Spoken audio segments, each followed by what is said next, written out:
اور جب تمہارے لڑکے بالغ ہو جائیں تو ان کو بھی اسی طرح اجازت لینی چاہیے جس طرح ان سے اگلے یعنی بڑے آدمی اجازت حاصل کرتے رہے ہیں۔ اس طرح اللہ تم سے اپنی آیتیں کھول کھول کر بیان فرماتا ہے، اور اللہ جاننے والا ہے، حکمت والا ہے۔ اور بڑی عمر کی عورتیں جن کو نکاح کی توقع نہیں رہی اور وہ زائد کپڑے اتار کر سر ننگا کر لیا کریں تو ان پر کچھ گناہ نہیں، بشرطے کہ اپنی زینت کی چیزیں نہ ظاہر کریں،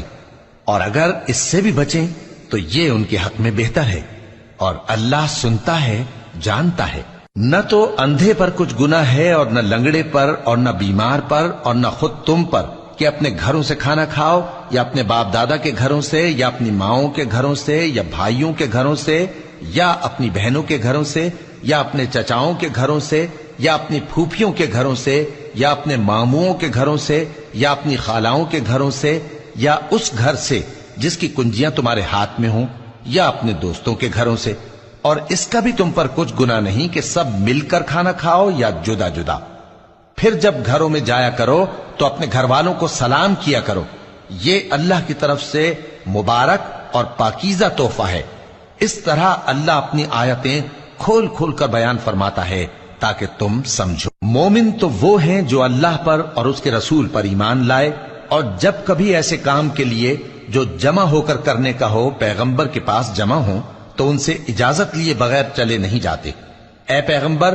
جو لوگ تم سے اجازت حاصل کرتے ہیں وہی اللہ پر اور اس کے رسول پر ایمان رکھتے ہیں، سو جب یہ لوگ تم سے کسی کام کے لیے اجازت مانگا کریں تو ان میں سے جسے چاہا کرو اجازت دے دیا کرو،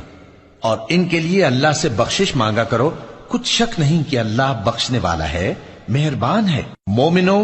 پیغمبر کے پکارنے کو ایسا خیال نہ کرنا جیسا تم آپس میں ایک دوسرے کو پکارتے ہو،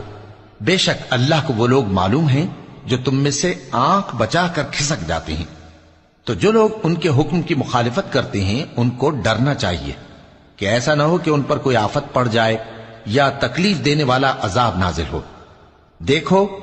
جو کچھ آسمانوں اور زمین میں ہے سب اللہ ہی کا ہے،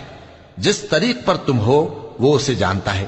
اور جس روز لوگ اس کی طرف لوٹائے جائیں گے تو جو عمل وہ کرتے رہے وہ ان کو بتا دے گا، اور اللہ ہر چیز سے واقف ہے۔ اور جب